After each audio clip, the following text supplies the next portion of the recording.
یہ کہانی ہے ایک ایسے کم عمر جرنیل کی جس نے صرف 17 سال کی عمر میں وہ کارنامہ انجام دیا جو بڑے بڑے حکمران بھی نہ کر سکے۔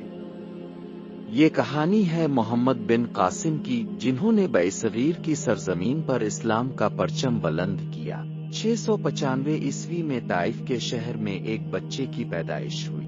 نام رکھا گیا محمد بن قاسم ثقفی۔ وہ قریش کے مشہور ثقفی خاندان سے تعلق رکھتے تھے۔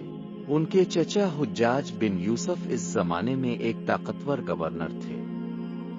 محمد بن قاسم بچپن سے ہی ذہین، بہادر اور غیر معمولی قائدانہ صلاحیتوں کے مالک تھے۔ انہیں چھوٹی عمر سے ہی جنگی تربیت دی گئی اور گھڑ سواری، تیر اندازی اور فوجی حکمت عملی میں ماہر بنا دیا گیا۔ اس وقت برصغیر پر راجہ داہر کی حکومت تھی۔ ایک دن سری لنکا سے آنے والا ایک عربی تجارتی جہاز سندھ کے قریب لاوٹ لیا گیا۔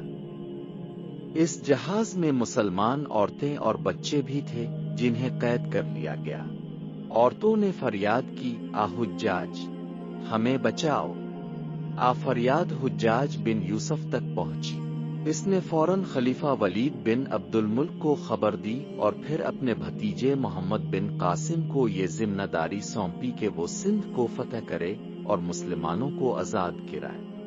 محمد بن قاسم نے صرف 17 سال کی عمر میں فوج کی قیادت سنبھالی۔ وہ ہزاروں سپاہیوں اور جدید جنگی ہتھیاروں کے ساتھ سندھ کی طرف روانہ ہوئے۔ سب سے پہلے محمد بن قاسم نے دیبل کا قلعہ فتح کیا۔ یہاں ایک عظیم مندر تھا جس پر مسلمانوں نے اپنا پرچم لہرایا۔ آگے بڑھتے ہوئے انہوں نے نیرون کوٹ، موجودہ حیدرآباد اور سہون پر قبضہ کر لیا۔ راجہ داہر سے فیصلہ کن جنگ، آخرکار محمد بن قاسم اور راجہ داہر کا مقابلہ ہوا۔ دونوں فوجیں سخت لڑائی میں ٹکرا گئیں۔ محمد بن قاسم نے اپنی حکمت عملی اور بہادری سے داہر کو شکست دی۔ داہر مارا گیا اور سندھ مسلمانوں کے قبضے میں آ گیا۔ فتح کے بعد محمد بن قاسم نے ظلم و جبر نہیں کیا بلکہ انصاف اور نرمی کا نظام قائم کیا۔ ہندو آہے اور بدھ مت کے لوگوں کو اپنے مذہب پر قائم رہنے کی اجازت دی۔ مندروہے اور پجاریوں کو آزادی دی۔ ٹیکس اور جزیہ منظم کیا۔ سندھ میں عربی زبان اور اسلامی ثقافت کی بنیاد رکھی۔ انصاف اور عدل کی وجہ سے مقامی لوگ ان کے قریب آ گئے اور بہت سے لوگ اسلام قبول کرنے لگے۔ لیکن سیاست کی دنیا ظالم ہوتی ہے۔ کچھ سال بعد حجاج بن یوسف کا انتقال ہو گیا۔ نئے خلیفہ نے حجاج کے مخالفین کی باتوں پر یقین کر کے محمد بن قاسم کو واپس بلا لیا۔ جب وہ واپس پہنچے تو انہیں گرفتار کر لیا گیا۔ کم عمری میں ہی قید و بند کی سختیوں کے باعث ان کا انتقال ہو گیا۔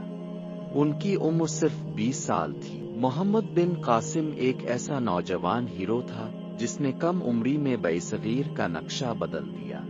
ان کی بہادری، عدل و انصاف اور قیادت کی مثال آج بھی دی جاتی ہے۔ سندھ کے لوگ آج بھی انہیں یاد کرتے ہیں اور برصغیر کی تاریخ میں ان کا نام سنہری حروف سے لکھا جاتا ہے۔ یہ کہانی ہے محمد بن قاسم کی کم عمر فاتح کی، جس نے اپنے ایمان، اپنی بہادری اور اپنے عزم سے تاریخ رقم کی۔